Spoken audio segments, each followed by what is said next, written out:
आइल्स करने वाले जितने भी स्टूडेंट होते हैं ना, जब वो आइल्स का थर्ड पैसेज सॉल्व करते हैं, उसमें ये जो यस नो नॉट गिवन वाले क्वेश्चंस होते हैं वो उनको बहुत ज़्यादा डिफिकल्ट लगते हैं।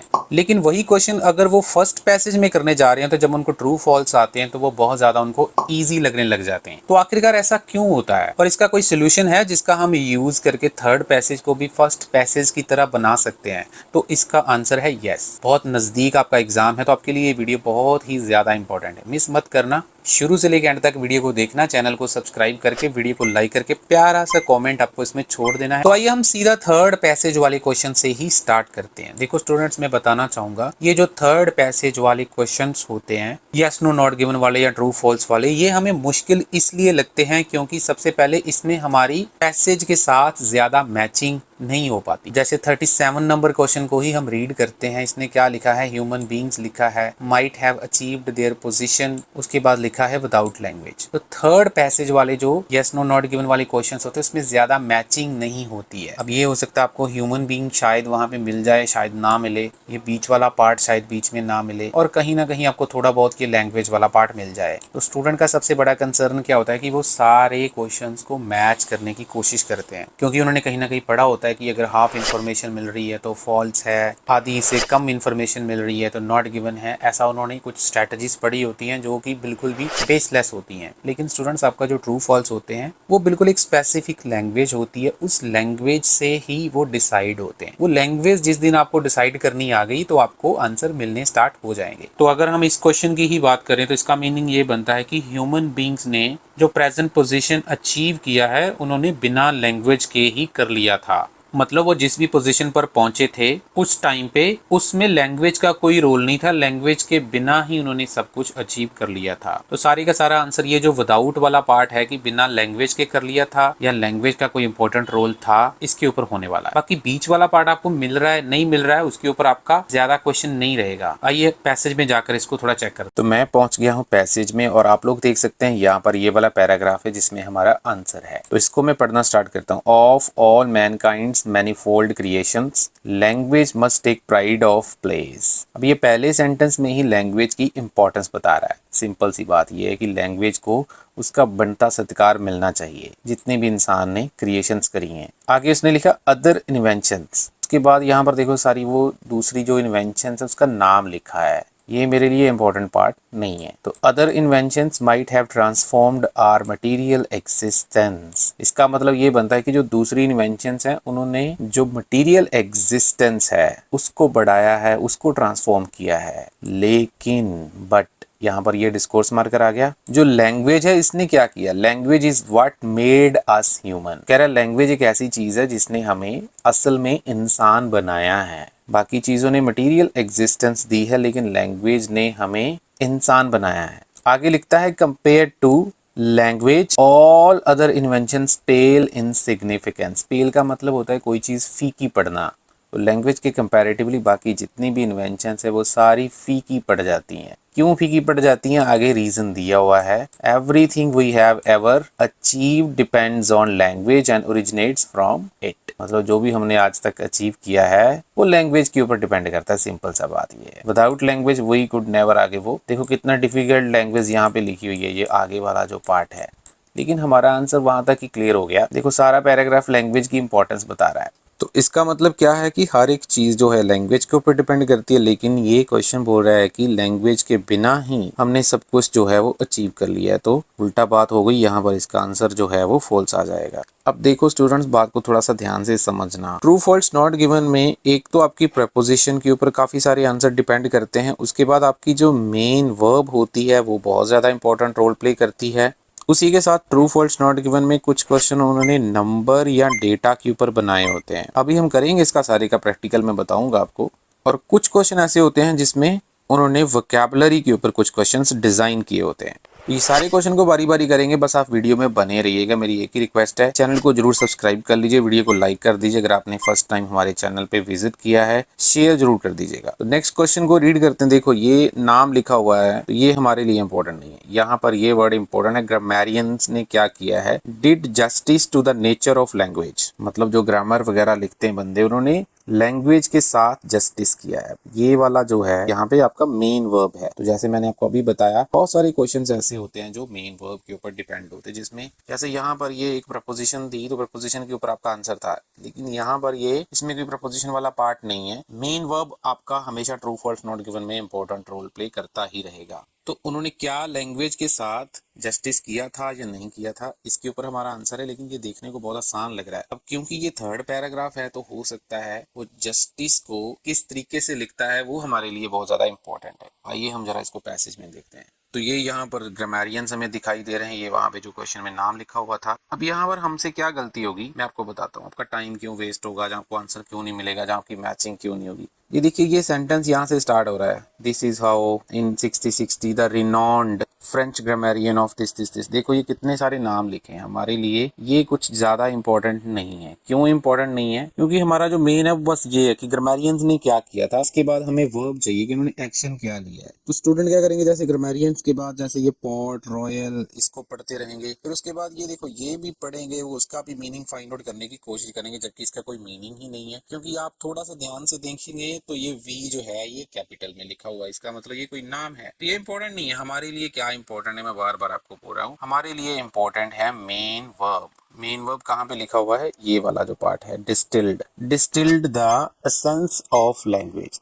तो मतलब ये जो ग्रामेरियन थे इन्होंने डिस्टिल कर दिया लैंग्वेज की जरूरत को। डिस्टिल का मतलब होता है किसी चीज को प्योर करना, साफ करना। मतलब मैं ज्यादा इसके ऊपर नहीं बोलूंगा, सिंपल सी बात है कि अगर आपको ये डिस्टिल की कॉमन सेंस बनानी आती है तो आपको आंसर मिल जाएगा, नहीं आती है तो सीधी सी बात है आपको आंसर नहीं मिलने वाला है। तुक्का लग जाए तो वो अलग बात है, लेकिन आंसर नहीं मिलने वाला है। तो ये सारे का सारा आंसर एक वर्ड मतलब एक वोकैबुलरी के ऊपर है। बाकी आपको कुछ नहीं चाहिए, सिर्फ ये डिस्टिल का मीनिंग आपको पता होना चाहिए। तो आप खुद सोचिए, जहां पर जैसे क्वेश्चन में इसने लिखा था कि ग्रामेरियंस ने लैंग्वेज के साथ जस्टिस किया है, तो जस्टिस करने का मतलब सीधा सीधा यही है कि गलत को गलत बोलना, सही को सही बोलना, मतलब उसमें जो गलतियां हैं उसको निकाल के उसको प्योर करना, प्योर डिसीजन देना। तो डिस्टिल का मतलब भी वही होता है। तो इसलिए इसका जो आंसर है वो बिल्कुल ट्रू आ जाएगा, लेकिन ये आसान आंसर नहीं है। तो ये सारे का सारा आंसर जो था वो सिर्फ एक वर्ड यानी कि वोकैबुलरी के ऊपर था, बाकी इसमें और कुछ नहीं है। तो यहाँ तक मैंने आपको क्या सिखाने की कोशिश करी है कि ज्यादा मैचिंग करने की कोशिश मत करो अगर आप थर्ड सेक्शन वाले yes no not given solve कर रहे हैं। ट्रू फॉल्स नॉट गिवन के बेसिक्स को पकड़ो। वो जो बेसिक्स हैं, जैसे मैंने आपको बोला, कुछ आंसर प्रेपोजिशन के ऊपर होते हैं,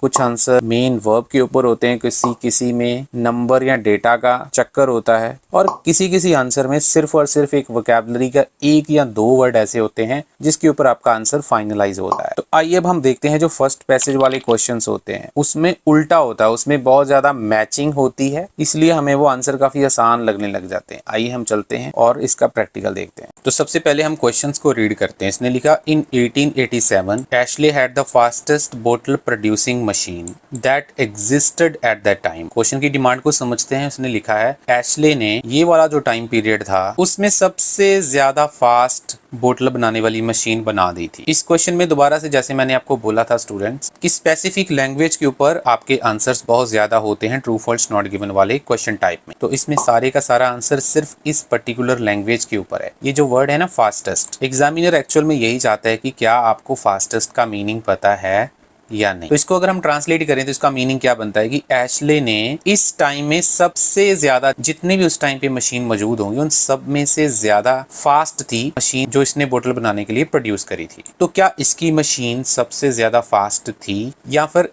दूसरी कोई और मशीन थी जो इससे भी ज्यादा फास्ट थी? मतलब कॉन्ट्राडिक्शन हो जाएगी तो फॉल्स हो जाएगा। अगर हमें ये नहीं पता चल रहा है कि कौन फास्ट था कौन स्लो था तो आपका आंसर नॉट गिवन हो जाएगा। लेकिन इस क्वेश्चन में इंटरेस्टिंग चीज क्या है कि जहां पर जैसे एशले है ये भी आपको मिल जाएगा, बोतल प्रोड्यूसिंग मशीन भी मिल जाएगी, ये वाला भी मिल जाएगा, ये वाला भी मिल जाएगा, तो काफी कुछ मैच आपको होने वाला है। तो ध्यान से डिफरेंस को समझना स्टूडेंट, डिफरेंस ही सब कुछ है। मैं आपको जो चीज समझाने की कोशिश कर रहा हूँ, आंसर नहीं फाइंड आउट कर रहे हैं हम लोग, मैं आपको डिफरेंस समझाने की कोशिश कर रहा हूँ। आप नोटिस करना क्या डिफरेंस है। तो ये देखो स्टूडेंट्स, ये आपको जो टाइम पीरियड है वो वहां पे मिल गया है, उसके बाद ये नाम यहाँ पे हमें मिल गया है, ये मशीन हमें यहाँ पे मिल गई है, उसके बाद देखो उसने क्या लिखा है कि ये कितनी बोतल प्रोड्यूस करती है 1 घंटे में। तो देखो काफी कुछ हमारा मैच हो गया। लेकिन हमारा जो क्वेश्चन था वो क्या था कि ये वाली जो मशीन इसने बनाई थी वो सबसे ज्यादा फास्टेस्ट थी उस टाइम पे। तो ये देखिए इसकी एक्सप्लेनेशन उसने यहाँ पे लिखी है। क्या लिखा? More than 3 times quicker than any previous production method. बस ये वाला जो पार्ट है ना, यही आपका आंसर दिलाने वाला है। उसका क्लियर मीनिंग ये बनता है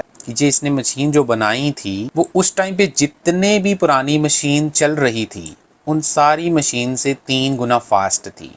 तो मतलब उस टाइम पे जितनी भी मशीन मौजूद थी बोतल प्रोड्यूस करने के लिए उनसे ये 3 गुना फास्ट थी। तो मतलब उस टाइम की सबसे ज़्यादा फास्ट मशीन यही मशीन थी जो एशले ने बनाई थी। यहाँ पर इसकी कैपेसिटी लिखी हुई है, कैपेसिटी से हमें कोई लेना देना नहीं है, हमने ये देखना था ये फास्टेस्ट है या नहीं है। तो ये ऑब्वियसली ये फास्टेस्ट ही है, इसलिए इसका आंसर ट्रू हो जाएगा। लेकिन लॉजिक के साथ आपको फाइंड आउट करना है। अब देखो मैचिंग काफ़ी ज़्यादा हो रही है। अब इसी माइंडसेट को लेकर जब स्टूडेंट थर्ड सेक्शन में जाते हैं तब वो फंसते हैं, क्योंकि वहाँ पर इतनी ज़्यादा मैचिंग नहीं होती है।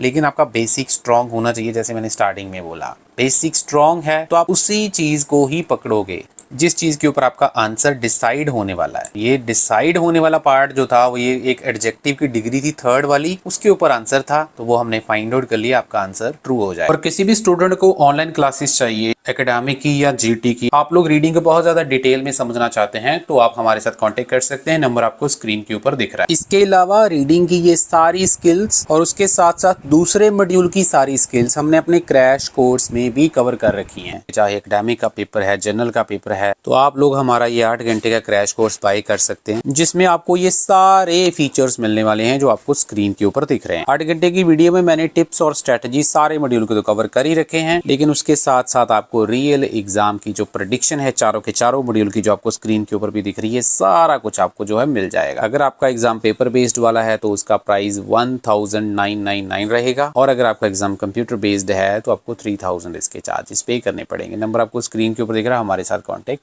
कर सकते हैं। चलिए अब हम थोड़ा सा नेक्स्ट क्वेश्चन को रीड करते हैं। इसने लिखा Michael Owens was hired by a large US company. आगे उसने पर्पस लिखा है कि इसको हायर क्यों किया गया था। तो हमारा आंसर होना चाहिए कि इसको हायर किया गया था। इसके साथ हम एग्री कर रहे हैं। इसका कॉन्ट्राडिक्शन क्या बनेगा, इसके बारे में कोई इन्फॉर्मेशन है या नहीं है, इस चीज के ऊपर हमारा आंसर होने वाला है। ध्यान से समझिएगा। अगर तो ये वाला जो बंदा है इसको यूएस की कंपनी ने हायर किया है तो मतलब आपका आंसर ट्रू हो जाएगा, एग्री हो गया आपका। अब इसका जो कॉन्ट्राडिक्शन है ना वो बड़ा इंटरेस्टिंग है। देखने को बहुत आसान लग रहा है कि उसको हायर नहीं किया गया होगा तो आंसर फॉल्स हो जाएगा, ऐसा नहीं है भाई। कॉन्ट्राडिक्शन का मीनिंग समझने की कोशिश करो। इसको मैं एक एग्जांपल के साथ आपको समझाता हूँ। फॉर एग्जांपल मान लो मैं आपको बोलता हूँ कि आप रेंट वाले घर में रह रहे हैं, ये एक सेंटेंस है। अगर मैं आपको बोलूँ इसका मुझे उल्टा करके दिखाओ तो इसका उल्टा क्या बनेगा कि मेरा खुद का अपना घर है, मैं रेंट वाले घर पे नहीं रह रहा हूँ, मेरा अपना खुद का घर है। तो सेम चीज यहाँ पर भी है स्टूडेंट, यहीं पर हमारी गलती होती है। इसने बोला है माइकल को हायर यूएस कंपनी ने किया था, तो क्या माइकल को यूएस की कंपनी ने हायर किया था या इसकी खुद की कंपनी थी, ये इसकी कॉन्ट्राडिक्शन बन सकती है। तो कॉन्ट्राडिक्शन को डिसाइड करना ही आपका आंसर डिसाइड करेगा कि आपका आंसर क्या होने वाला है, क्या फिर इसके बारे में कोई इन्फॉर्मेशन नहीं है। तो हमारा सारे का सारा आंसर हमने सिर्फ ये चेक करना है कि इनमें ऑनर कौन है। तो इसमें भी सेम हमारी मैचिंग बहुत ज्यादा होने वाली है। आइए जरा देखते हैं। तो ये देखिए ये बंदे का नाम यहाँ पे हमें मिल गया है। अब ये यहाँ से हमारा ये सेंटेंस स्टार्ट होता है। Then in 1907 first fully automated machine was developed. पहली मशीन यूएसए में बनाई इस बंदे ने। आगे देखो क्या लिखा है, फाउंडर। फाउंडर का मतलब क्या होता है, जो बंदा कंपनी को बनाता है। Founder of Owens bottle machine company and installed its factory.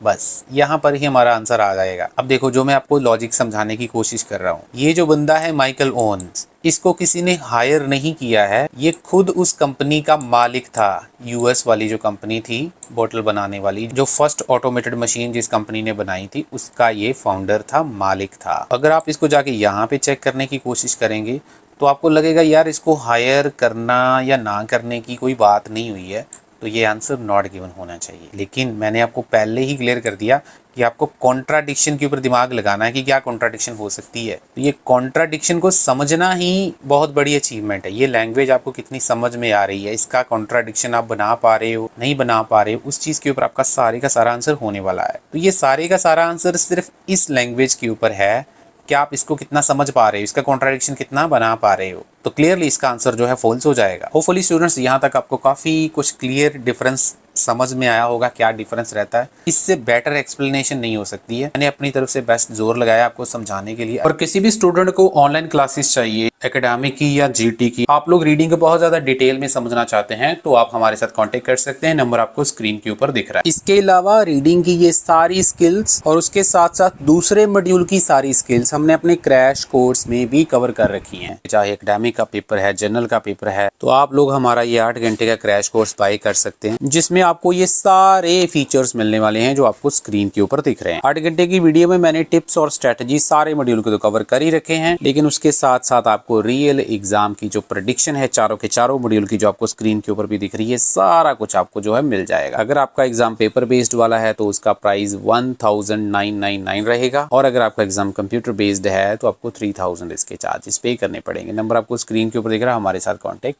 कर सकते हैं।